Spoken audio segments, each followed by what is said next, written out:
আজ আবারও তোরসার কিচেনে হাঙ্গামা হতে চলেছে। আপনাদের সঙ্গে শেয়ার করতে এলাম সহজ সরল অথচ খুব টেস্টি একটা রেসিপি। আওয়াজটা শুনে নিশ্চয়ই বুঝতে পারছেন কতটা মুচমুচে হয়েছে। তাহলে আর কথা না বাড়িয়ে এই রেসিপিটা দেখতে চলে যাই তোরসার কিচেনে। তো চলে এসেছি তোরসার কিচেনে। Hello friends, welcome back to my channel Cook with Baby Torsha and it's me Torsha. Video শুরু করার আগে আপনাদের কাছে অনুরোধ রইল, প্লিজ প্লিজ প্লিজ আমার চ্যানেলটাকে সাবস্ক্রাইব করবেন আর ফটাফট একটা লাইক দিয়ে পুরো ভিডিওটা দেখবেন। তো প্রথমে আলু সেদ্ধ করে নিয়ে ম্যাশ করে নিলাম।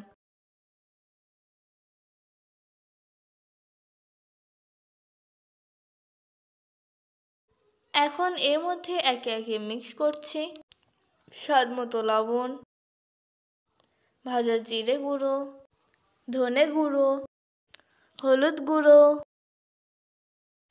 গোলমরিচের গুঁড়ো আর দিলাম চিলি ফ্লেক্স। এবার 2 চামচ কর্নফ্লোর দিলাম। এখন এগুলো ভালো করে মিক্স করে নিচ্ছি। মিক্স করতে করতে একটা ডো তৈরি করে নেবো, ঠিক যেমন রুটি পরোটার ডো হয়। তো দেখতে পাচ্ছেন ডো রেডি। তো এটা এখন সাইডে থাক। এবার একটা বাটিতে 2 চামচ ময়দা নিলাম। এবার অল্প অল্প জল দিয়ে একটা ব্যাটার তৈরি করে নিচ্ছি।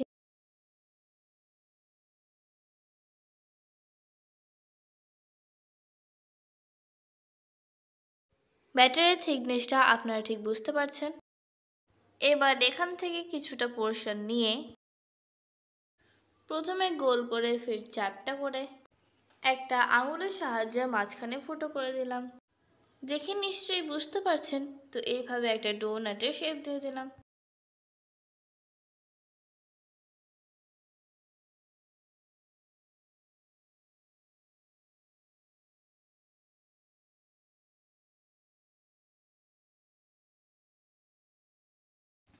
তো এইভাবে সবগুলো বানিয়ে নিলাম।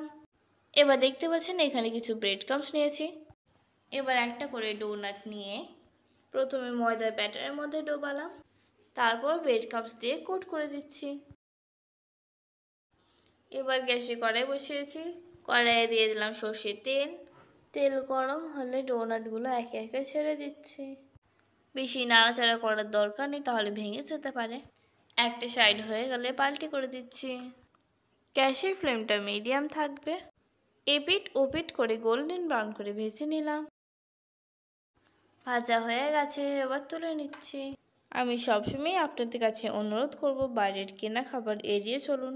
তোরসার রেসিপি ফলো করে খুব সহজেই বাড়িতে বানিয়ে খান। হেলদি খান, হেলদি থাকুন। তো বাকিগুলো একইভাবে ভেজে নিচ্ছি। বাই দ্য ওয়ে, এখনও পর্যন্ত যারা আমার চ্যানেলটা সাবস্ক্রাইব করেননি, প্লিজ সাবস্ক্রাইব করে নেবেন। আর যারা ফেসবুক থেকে দেখছেন তারা আমার পেজটাকে ফলো করবেন। আর যারা আগে থেকেই করে রেখেছেন তাদেরকে অনেক অনেক ধন্যবাদ।